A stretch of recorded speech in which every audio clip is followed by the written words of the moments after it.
everyone. It's Nina Collins from the Woolfer, and I'm here today with Anne Marie McQueen, who is a journalist. I don't know a whole lot about her. The reason I've invited her on today is because she's started this new menopause newsletter called Hotflash Inc, which I totally love. Like, I think it's great, and I was just really impressed by it. And so I wrote to her and said, I think your newsletter is awesome, and and then it turns out we know a few people in the menopause world in common now, because the menopause world is actually becoming a thing, it seems. So I thought I'd invite her on to talk. So hi, welcome. Hi, thank you for all of that. That was amazing. So tell me a little bit about you. Like, I read somewhere that you have a journalism magazine background, I think in England, but now you live in Abu Dhabi, which is super fascinating. And I want to know why. And right this minute, you're in Canada visiting your father. My family. That's all I know. And how old are you? I'm 51. 50. Okay, the same age. Awesome. Yeah, we are. Well, I'm Canadian actually, and I worked in Canada for half my career. I was a columnist, and I sort of dipped in between news and entertainment and lifestyles, and I was a trends writer and columnist before I left. And then I got an opportunity to join a newspaper that was launching in Abu Dhabi, United Arab Emirates. They were launching a newspaper called The National, and they brought journalists from all over the world. And there was an editor that had launched a newspaper in Canada, Martin Newland, and he worked for the Telegraph. And I thought, okay, I'm just going to go do this. And I was going to go for a year. And that was in 2008. So I still live in Abu Dhabi. Wow. I was about to say, so how old were you? So that was 12 years. So you were like 38 years old, and you were Yeah. And I just packed. I mean, it seems crazy to me now because I had never been there. I actually had to look up where Abu Dhabi was. I knew where Dubai was, but I didn't. Yeah. I had to Google Abu Dhabi. And I packed everything up, sold my condo. But I was going for 1 year, 5 suitcases. And I just got over there, and I guess I always wanted to live overseas. I had this, it's only in hindsight that you can look and say, oh yeah, that was that feeling, because I remember I bought a condo, fixed it all up, and then I was like, still kind of having that feeling, This is really doing it for me. Yeah. So at an age when a lot of people were really settling down, I thought, I hadn't gotten married. I'm like, what am I doing? So I'm going to go over there. And I had no idea what was in store for me at all. So wow. And I have really not the big first clue about what life in Abu Dhabi is like. So let's see. First question, do you still work for the National? How did that job work out? I was there for 9 years. Huge adjustment, because obviously working with journalists from all over the world, I thought, oh, it's going to be this great collaborative atmosphere where we're all just helping each other. And it wasn't like that at all. I was like there were a lot of British journalists there in the beginning, and I was like the Yoko Loco from Canada, like I was used to my newsroom walking in and people paying attention to what I said. And over there, it was just like hilarious, right? Because I heard Fleet Street like 9 million times. I have tons of friends who are British, but I thought the first year, if I hear Fleet Street one more time, I'm going to kill someone. Yeah. What was your beat? Was it kind of lifestyle, or what were you writing on? I actually joined as a copy editor, and then I went onto the news desk, and I was there for 3 years. I became a senior news editor. That was very stressful because there is censorship. That's just, that's the way it goes. It's a government newspaper, but we did some really, really cool things. Like, one of the things I'm most proud of is I oversaw a series on accessibility, because there wasn't any. And, you would never see anyone who in a wheelchair, anything out in public. And when I got reporters to start making calls, they started changing the policy. And now when I drive around Abu Dhabi and I see so many wheelchair parking spaces and ramps, and they call them people determination. Like it makes me so proud, because that kind of stuff doesn't really happen back home. So there's a lot of criticism for that kind of journalism, but it was journalism, and we were training Emiratis. And then I became the arts and life editor and the features editor, and I left there in 2017, and I became a freelancer. So I still write for the National sometimes, but less now because of other stuff. And then a former editor from the National hired me to launch a website called Live Healthy. Live Healthy. So, yeah, that's sort of half of what I do, is run that website. And then I was freelancing for a whole bunch of other places, but then when I did Hotflash, I've been trying to pare back. Nice. Okay, so you run a website called Live Healthy, which is for people in Abu Dhabi or people around the world. What is that? It's a men's and women's health, fitness, wellness, but it's for the UAE, and now we're broadening it to the Gulf, and we're hoping into Saudi as well. So yeah, that's the only space for fitness, men and women They had Women's Health, Men's Health, Middle East. It was just a magazine. It wasn't online, and they closed last year. So it's Very cool. there's a huge, people don't know, sort of, it's very much like here. The idea of the UAE is different, but it's a really like cosmopolitan. It's the center of the world. You have like 200 nationalities, and everyone, like everywhere else, is very into fitness. Yeah. Emiratis and Arabs and everyone. There's a huge gym and health and wellness culture there that I have seen grow, particularly in Abu Dhabi since my time. So yeah, it's just like any other health and wellness site, but we have it in Arabic, and we have an Arabic podcast and an English podcast too. And do you speak Arabic now? No. I'm so ashamed. I took lessons, and man, that's a hard language. I'm sure it's crazy hard, and I'm sure everyone there speaks English, right? Everyone speaks English, and it's just a common denominator. There's so many different nationalities. I regret it all the time because we're coming up on 13 years, and I do have colleagues that learned, and I wish I did. I don't know what else to say. It's like the one, yeah. So I want to talk about menopause, but actually I have a few more questions about living there. Like, what's it like? Like, have you made a lot of friends? Are there a lot? I'm afraid it's almost like talking about, like, I'm afraid I'm going to use the wrong language. Like, do people wear face coverings? Is it easy for you to make friends of all kinds? I don't know, what's it like? Do you date there? Yeah, this is funny because I talked to someone before I moved, and he worked in oil and gas. He said, no one's going to talk to you about it. And I was like, oh, no, that's not true. Like, my friends will be so curious. People don't. And I think it's that reason, like you're sort of afraid to say something wrong, or, Yeah. you know what I mean? But I don't want to seem ignorant. Well, but how would you know? Right. Like, I mean, I didn't know what I was walking into. I think the impression is it's sort of like Saudi Arabia, and women are oppressed and you can't drive and everyone lives in compounds, but it's not like that at all. It's like I said, it's like such a cosmopolitan place, and you have about 10% of the population are Emiratis. That country is very young. It was just formed in 1971, very proud. And the rest is everyone from all over the world who came there to work in every sort of field. And because they're diversifying from oil, there's so much going on, just so much. So I have the best friends there. And the coolest thing is, even working at the National one day when I was features editor, I looked around and I'm like, look at this. My deputy's from India. My assistant editor's from the Philippines. She was born in Botswana. She's from the US. This writer, Saeed, that I love, that still works there, Saeed, he's from Eritrea, but grew up in Australia and Abu Dhabi. This is what it's like. Wow. It's so cool.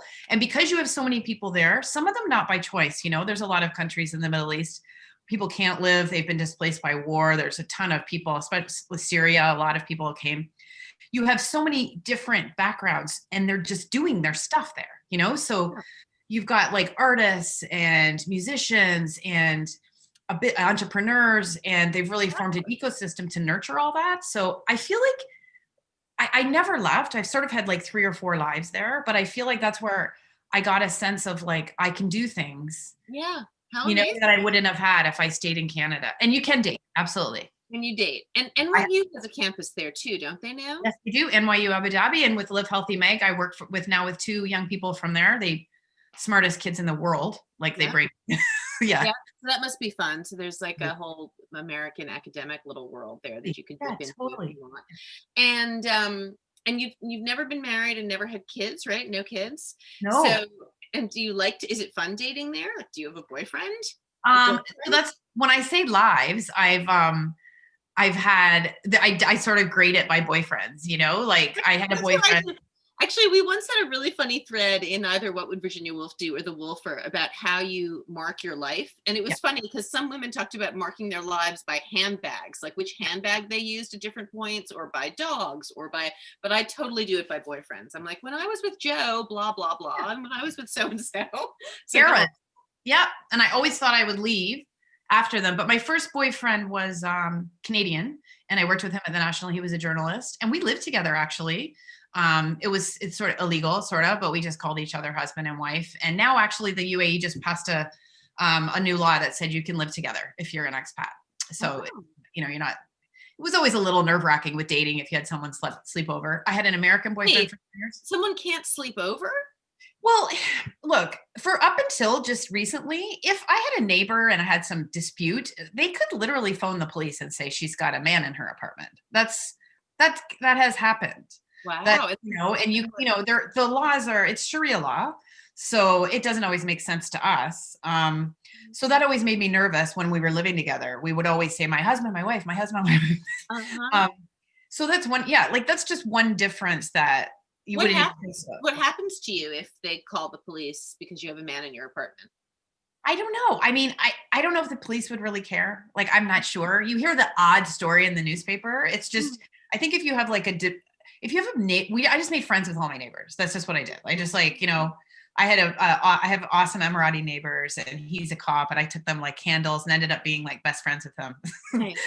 So that's how I dealt with it. And Yeah, that yeah. sounds scary, I'm sure, to you, but it's like when you live there, it's just like whatever. Just what And it I'm is. No, dating, I love this. Yeah. Super cool. I'm dating someone now who's Egyptian, and he was saying, "Did you hear about that law?" And he's like, "By the way, there's like people living together all across Dubai." It's like everyone's sort of laughing because they're doing it already. But yeah, Ah, so interesting. and then this year has been an amazing year because I just started to joke that I was a racist dater, like not a racist, racist dater, not intentionally. I just realized I was on Tinder, and I would just sort of skip past the Arab guys, and I would only look for, Westerners, which is silly, right? Like it's just silly because I'm in Arabia, and I know all these I'm friends with Arabs. And so the guy I'm dating now, he was saying why. And I said, I don't know. I guess I just thought like our backgrounds were so different, and it's hard enough to make a relationship work. I did give my phone number to a couple of Arab guys, and they call a lot, like they can tend to. You can, you might get 4 missed calls, which is kind of like, as a Westerner, you're like, whoa, whoa, whoa. Yeah. And a language barrier I was worried about. And just, you know, the other, like, just, I don't know. But this year I started dating Arabs. It's been the greatest thing that's ever happened to me. And I want to encourage all women to date Arab guys because they're amazing. Nice. Okay, great. Yes, let's say when you said you have an Egyptian boyfriend, that sounds super sexy. Okay, not boyfriend yet, but we're dating because I'm now home for 6 weeks. It's new, but we've been talking for a long time. He's amazing. He's a really cool guy. And he's sort of the end of a year of just a whole bunch of really cool people. And the UAE has been a lot more open. So I was dating during COVID in the summer when other people would probably still be in their apartments because the UAE's opened up a lot Do more. you think your decision, like thinking that you're maybe being a racist dater, had anything to do with the protests in America and kind of the culture, or was it just your own personal evolution? No, like honestly think it was just my own personal. I've had a really crazy year of growth from November of 2019 till now. And I was actually in a mall in January, and I wasn't having much luck dating at all. I had a year of heartbreak in 2017. Left the national, had a couple of heartbreaks. It was like a bad time, and then sort of recovered. And then in January, a guy stopped me in the mall and asked me out, and he was from Jordan, and he's like 32. Oh my God, you go, Really girl. sweet. And I was about to say no, and then I thought, why not? Like, why would you say no? This guy's cute. He stopped. He talked to you. And that sort of started the year off. I dated him. He's a sweetheart. I'm still friends with him. And yeah, I don't know if it was, and because the protests were they were after that. Yeah, Yeah. yeah, yeah, Oh. yeah. So not related. Cool. But All right. I did realize that there is a inherent sort of a racism there, especially about Arabs and women in dating, because I Yeah. now notice friends saying, oh, I just, a girl was complaining to me because she said, you're just swiping past the Arab guys and there's so few Westerners. And I'm like, Good point. Yeah. yeah. Well, good for you for addressing it and thinking about it. And now you've made this whole, I mean, that's the thing, right? Is actually in the Woolfer, we've been doing this unlearning racism course all year. And I saw. the woman who runs it with me early on came on one day kind of with tears in her eyes and said that one of the readings we had done had made her realize she's white, had made her realize how much we lose out when we are afraid of the other, right? And so you're saying the same thing, like you've discovered it's this fabulous whole world that you weren't aware of, which is super cool. So Well, and that's my life before leaving Canada and after. And I think that's one of the reasons I'm still staying away a little bit is that, I just absolutely love it, but your life is so rich when you're surrounded by people from all different backgrounds. It makes me want to cry, like just the level of a story or a feature series we could put together with all those people I mentioned. But just even yeah, for me personally, like, it's one of the most beautiful experiences of my life for That sure. is so cool. You're making me want to move away. All right, so let's segue a little bit. Tell us about your year of growth and tell us why you started this newsletter. How did it happen? Okay, so first of all, year of growth. Yeah, I realized, I don't know, I had a hypnotherapy. I always had a lot of anxiety and depression. And like everyone else, I was going through perimenopause since probably 40 or 41 and didn't know. So feeling anxious and depressed, I was having panic attacks. I had physical problems. So sort of doing that thing where you're getting therapy, you're going to a naturopath, you're going to the doctor, you're going Right. around, you're trying Which is different like things. our story in our 40s for a lot of us, right? And it's that whole like, is this menopause or is this cancer? Like, what the Yeah, fuck is yeah, happening? exactly. But no one ever says perimenopause. I had literally didn't know. And you know, when your periods are regular, you're just like, okay, well, that's not it. And um, so I started on a path of like just sort of trying to make myself feel better because I was very close to going on antidepressants or anti-anxiety medication. I was having really bad panic attacks and I didn't. I felt strongly. I nothing against anyone who does. I support fully, but I've always felt strongly that it's a sort of a message and that there's somewhere to go and there was some place I needed to some work I needed to do and some things I needed to find out. So I'm glad that I didn't. I'm glad I didn't for that reason, and I don't think ever it was as bad as some people who do. And then when I was 48, I realized, okay, this is perimenopause because my periods were weird.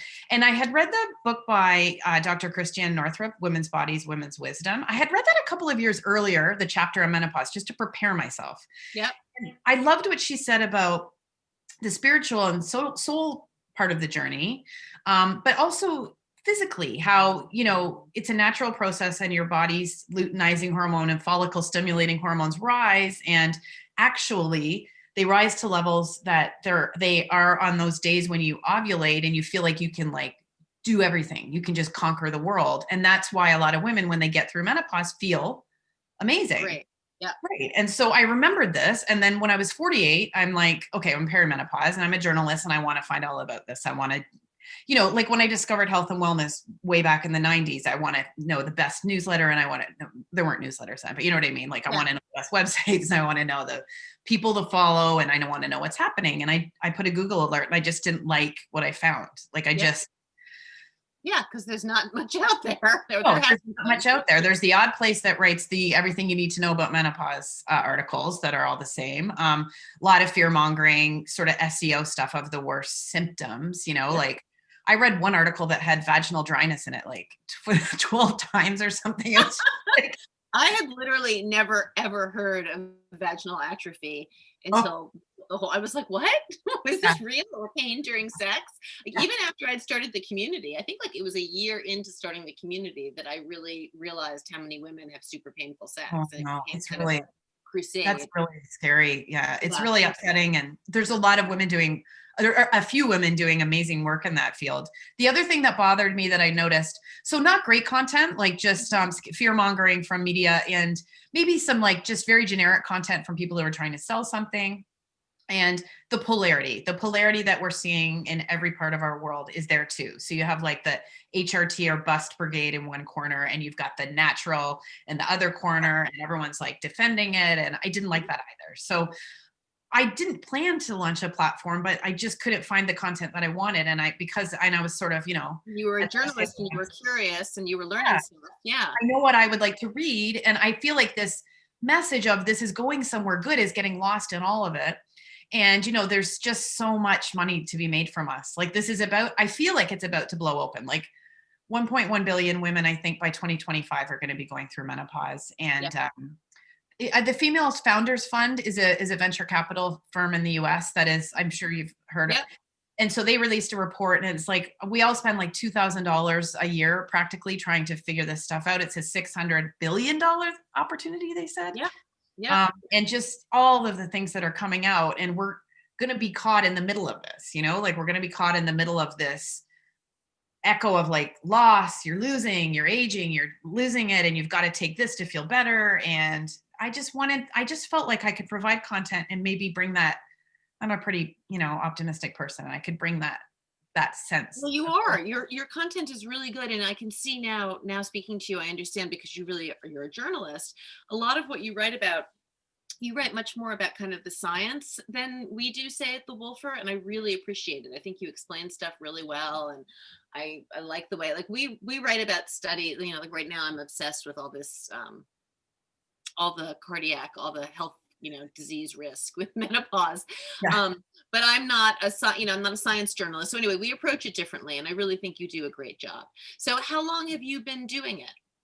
So I was working on it, wanting to do it, doing my life, not doing it, feeling sick about not doing it. I got a digital firm to sort of help me with some of the not doing it, not doing it. And then during COVID, we cut the website, the work on the website back just when everything shut down. And I lost a couple of freelancing contracts. And I was like, well, I'm going to do it. Right. Like, Now's the moment. Start a so I web, did it. start a And yeah. newsletter. Right. Yeah. Good. And so it comes out every week. Which day? I don't remember.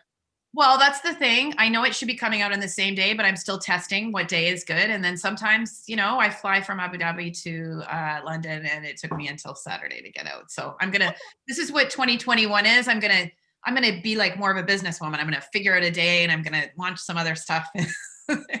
No pressure at all. I totally relate. I mean, we started you know, our community is just like a girlfriend thing, and it kind of slowly evolved. And now I feel like, you know, I feel like we're really a business now. I mean, we're still not really making any money or much money, but but we do, you know, our newsletter comes out every Sunday. And one of the things people told me to do was more newsletters, but I don't want so much crap in my inbox. So I felt like I'd be torturing people if I put out more newsletters.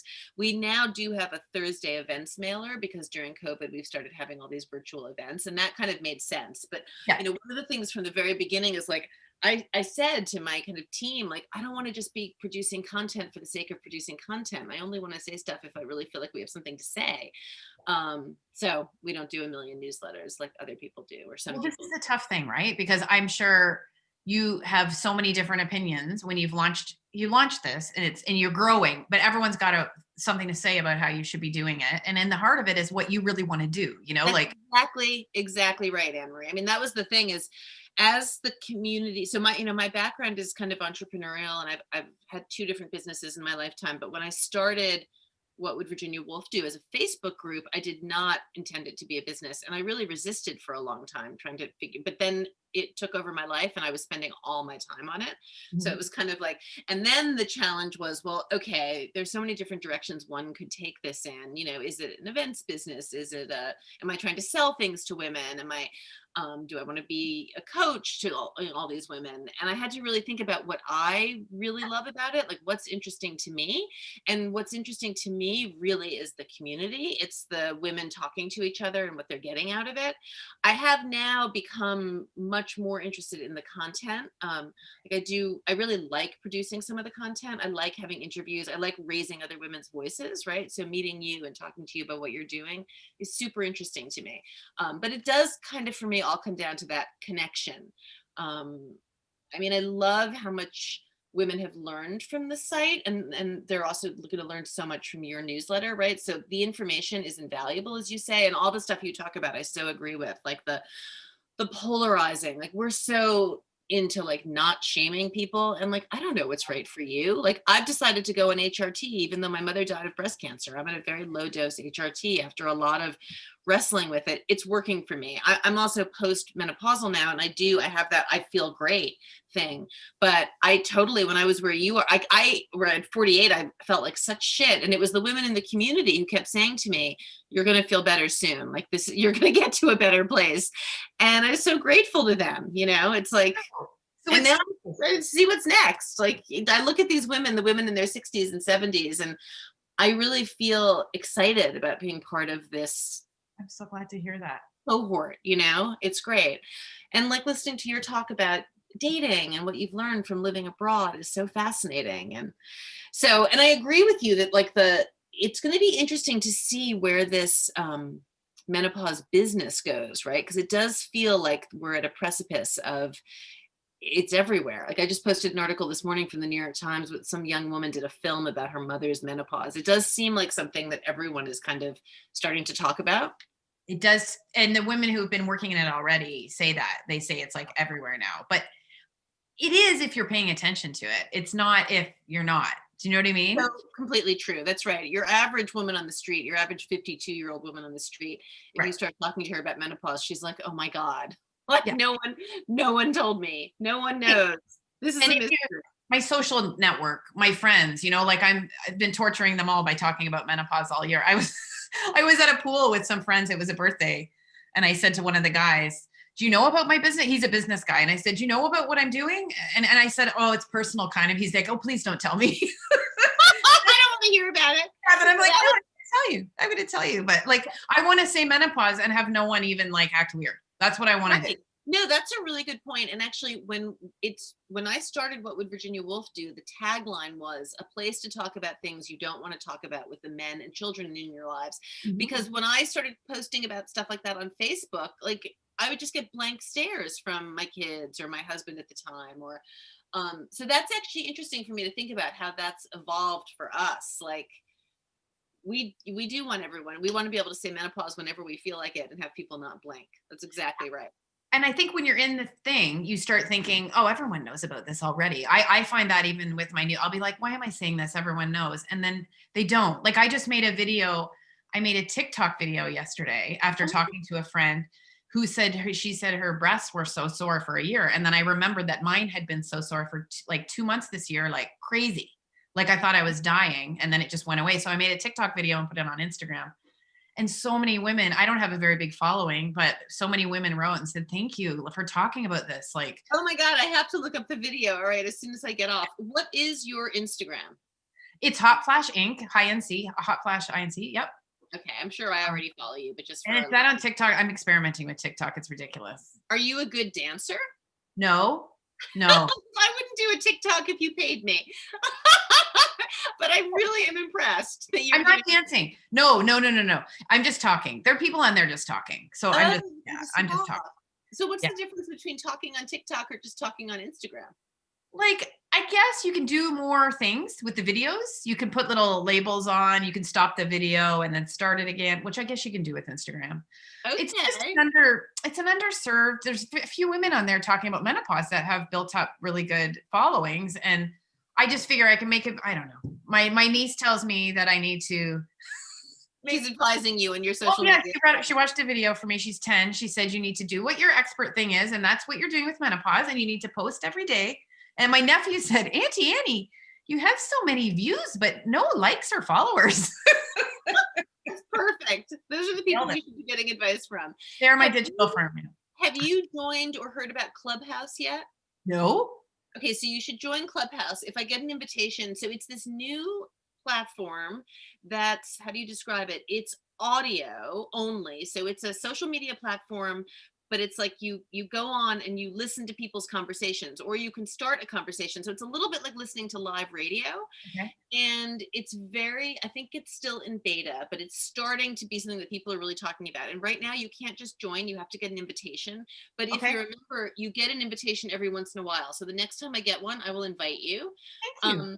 Because people keep telling me, I did one conversation, I did a let's get honest about menopause conversation. Oh, But I had an interview yesterday with a radio personality named Bevy Smith, and she was like, you need to be doing this. Your oh, voice, the voice of you women this age is missing from. I'm just looking. I don't have an invitation right now, but I'll get one soon. I'll And remind. start putting out your feelers. You'll get, it's called Clubhouse. Okay. And when you join, follow me. And we should do Oh, like a fun, we yes. should start doing conversations on there, because it's interesting. It's like it's very hip. There are a lot of like really groovy people on there, and a lot of like venture capital people. And I Amazing. should be doing it more too.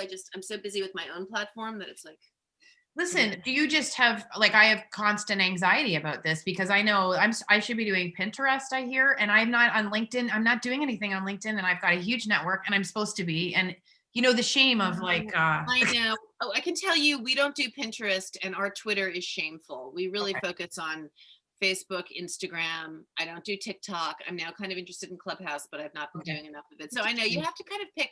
It's like what we said before. You have to pick what interests you.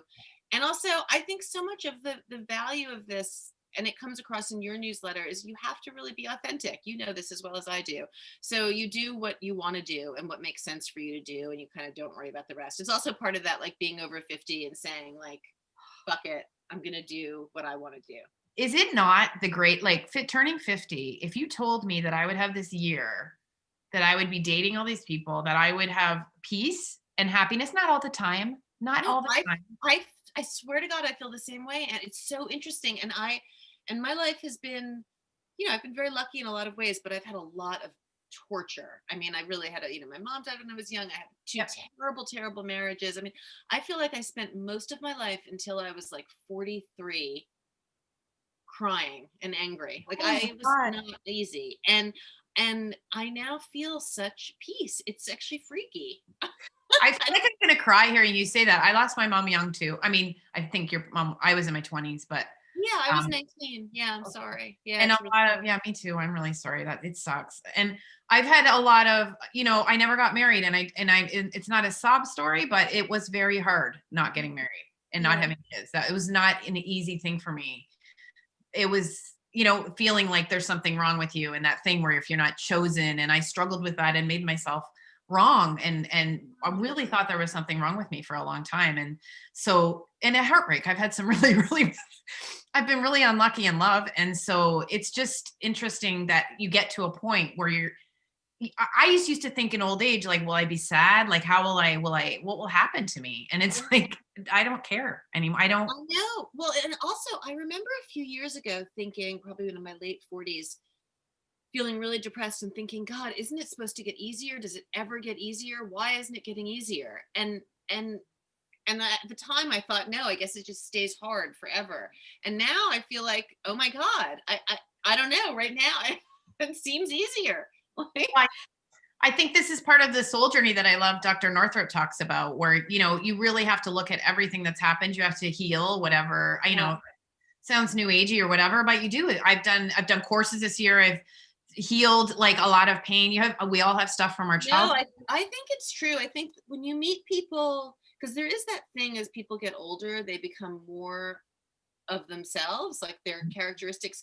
And I do think you see people who haven't done the work get crazier and more difficult. And I was just going to say that they're yeah, either people get better or they're more I think crazy. that that's true. And I have to say, I was talking to my godmother the other day, who's 81 and is a shrink. And she was my mom's best friend. And she, it was very sweet. It Um, made me cry. She said, you really have done like a ton of work. yeah. And that's why it's better. So that Yes, you makes did me, that. You did, like, we did this. It's not, yeah. and I see people struggling. I see a lot in the Facebook groups for menopause and perimenopause, Ugh, people not facing the, it's not easy. It's really hard. It's like anything else. It's a big job until you start, and then you just do a little bit at a time, right? It's not yeah. something, but I understand why people don't want to, because I understand there's people in marriages that maybe won't last from it. And there's pain involved in it, and it's scary, but it's so, so, so important. And one other thing, when my life sort of fell apart in 2017, because I had someone come back from the past, a relationship, and we were going to be together. And then when that didn't work out and Mm, closed that loop of this sort of 30-year little piece of my heart, longing. Yeah. that was very difficult, but very healing as well. But I remember I had about a 10-month period of like just depressed, and I was in my kitchen, and I was, just voices in my head, just going angry, chewing. And I thought, why isn't anyone helping me? I feel so bad. Why isn't anyone helping me? And then I realized, who is going to help you? Who's going to help you? Supposed to help you right now. It's a really good, really, really good realization. It's, I actually said in an interview recently, I really think, by the way, someone in the app just posted and said most women are in unhappy marriages, so you didn't miss anything. And Oh, I think that that's sadly true. I had two really shitty marriages. So, oh, um, I realized that I don't think I really grew up until after I divorced the father of my four kids. And okay. yeah, that's the work I did. I got divorced. I spent 10 years in therapy. I did one of those coaching programs, which is very kind of therapeutic. Like I had to really sit with my own shit and my own pain and find my way through it. Like no one can do it for you. And Yeah. um it is really hard, but I do just want to tell everyone constantly that it actually can get better. And I see my daughter's struggling a little. They're in their early 20s and they're getting therapy and they're going to be fine, but I feel really lucky to be able to show them that you can get through it all. And actually one of them said to me, well, I want to get happier earlier than you did. And I said, well, Yeah. then you will. Like you'll start Right. working on it You're now and you doing it will. now. Oh, that's amazing. I feel like that about my niece too. Like, I'm like, how can I help her skip some of this stupid stuff that I had, like some Yeah. stuff I didn't need to. Another thing I had really beat myself up about for years was kids. Like, I just thought I had that thing where, am I going to be worth anything? Is my life worth anything if I wasn't a mother and I didn't raise kids? And I was never one of those people who wanted kids like crazy, but I was ambivalent about it. And I remember my brother and I had a vacation at the Edinburgh Fringe Festival, and we were having drinks, and I said, "Oh, I might adopt," half-heartedly. I was just saying it, and he said, "Really? Like, I don't see it." I don't see I it. didn't see it. I was mad, but then it's like, you know what? Things happen or they don't happen. But Well, and certainly, you have nieces and nephews. I mean, yeah, honestly, yeah. But I mean, what I mean, your job, what you've done to raise children is astonishing. And I think in another life, I'll probably have had that. I don't know, in some extent. yeah, I mean, I love my children, but kids are they're expensive and super stressful, and they don't appreciate you for a really, really long time. Yeah. There's And that period where they don't, yeah. I'm very glad I have them, obviously, but I do think that there are other, like when I talk to women who don't have kids and have close relationships with nieces and nephews and godchildren, I think that, like, what a lovely path. You have kind of the freedom, and you also have the ability to influence people. And so, whatever. I mean, as we know, there's no one way, right? Like, No. I got married super young, and I didn't have my 20s. I didn't, there's just no answer. Yeah. There is no answer. But I think one answer is to not listen to anything you see out, because where I grew up, I think it'd be better now. I always think it'd be better now. But when I was 30, there was that whole baby panic thing. And, Yeah. there was a lot more, can you be happy? A lot of messages telling you, yeah. You still see articles. I saw an article about a headline about Gloria Steinem, and it was in a British paper, insists she's happy even though she didn't have children. I'm like, why does that woman have to insist after everything she's done and gone through? It's She's fine. She's fine with it. I Like, mean, that's just complete sexist bullshit, right? I mean, that is complete. editorializing. It's like, I doubt she was like, I imagine her in the interview going, no, I definitely like my life. I'm sure she was not doing that at all. No, you're right. That's editorializing, and it's misogynistic. Ugh. And so trying to, It goes in your brain, right? Like, it goes in your brain. You're like, she still has to insist according to someone. So right. And I guess as we get older, we're also better at seeing those things. We're seeing where the world is kind of fucking with us, right? oh my God, that's something that's happened to me in the last year. I don't know whether it's COVID or turning 50 or the work I've done or anything, but do you feel like this, Nina? Like, I just feel like I see things now. Mhm. Yeah.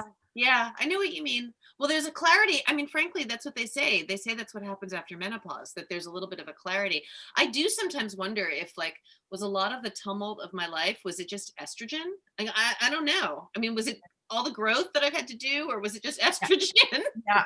Yeah. But I was also fully in, when I was in entertainment and lifestyles, I was fully in awe of like the celebrities and the products and all that stuff. So when you're thinking external stuff can give you something or make you happy or whatever, I Yeah. think that you can't see a lot of it. Yeah. I do want to say something about your HRT. I've heard from about 3 different people now that it's best to take earlier rather than later. There's a window of opportunity. Have you heard about that? Yes, that's what Yeah. everyone seems to say. And I do think the possible, I mean, I say possible because it just seems like these things change all the time, but what they're claiming is the protective aspect for brain health and for heart health. Yes. If you do it early, makes a lot of sense. So I feel okay. I'm on a really low dosage, 0.025. I mean, look, if one day I get breast cancer, of course, I'll always wonder if it was the patch. But for right now, I feel like it makes sense. I've been doing it for a year and a half, and I won't do it forever. And they seem to say like 10 years is okay. I don't even think I'll do it that long. I'm kind of thinking maybe from like 49 to 54, but we'll see. What was the main reason? Like, what were the main So issues? for me, the main reason was hot flashes. So what happened was kind of like you, it sounds like my perimenopause started around 46. It started with insomnia, terrible insomnia. And then I was having anxiety and feeling irrelevant and getting like some like back fat and obviously chin hair, but nothing that made me feel like I have to go on hormones. And my gynecologist kept saying, I think you should go on a low dose patch. And I was like, my mother died of breast cancer. I'm not doing that. Then my last period, I think was at 48. And I thought, great, I'm done with the worst of this. But no, at 49 or maybe 50, like a year and a half ago, I started getting horrible hot flashes in the middle of the night, like 16 or 17 a day, and most of them at night. And I was waking up all night long and I couldn't sleep and I was sweating. And that went on for like 3 or 4 months. And then finally it occurred to me, I was like, it's probably not healthy for me, this lack of sleep. Like I would in the middle of the day have to go lie down on the couch. Like I couldn't work. I really was just, the hot flashes were horrible and I felt nauseous all the time. And so that's when I went on. So I went on after, I don't think I'd had a period for like at least a year when that Wow. happened. And that's when I went on the patch. And now I sleep like a baby again. I've never been in like insomniac ever. So now I sleep beautifully and I just have I don't really feel like I have any symptoms. I don't have any anxiety or depression. I mean, I guess my weight, I'm probably 10 pounds more than I'd like to be, but I think I've always kind of been, I mean, maybe I'm 15 pounds more than I'd like to be. And I think my whole life I've been 10 pounds more than I'd like to be. So like, I don't know, maybe there's a little bit of weight stuff. Um, I was having like bleeding gums, all those symptoms that you Weird. I know those are so weird. Weird taste in my mouth. I have that. And weird it taste in your very mouth.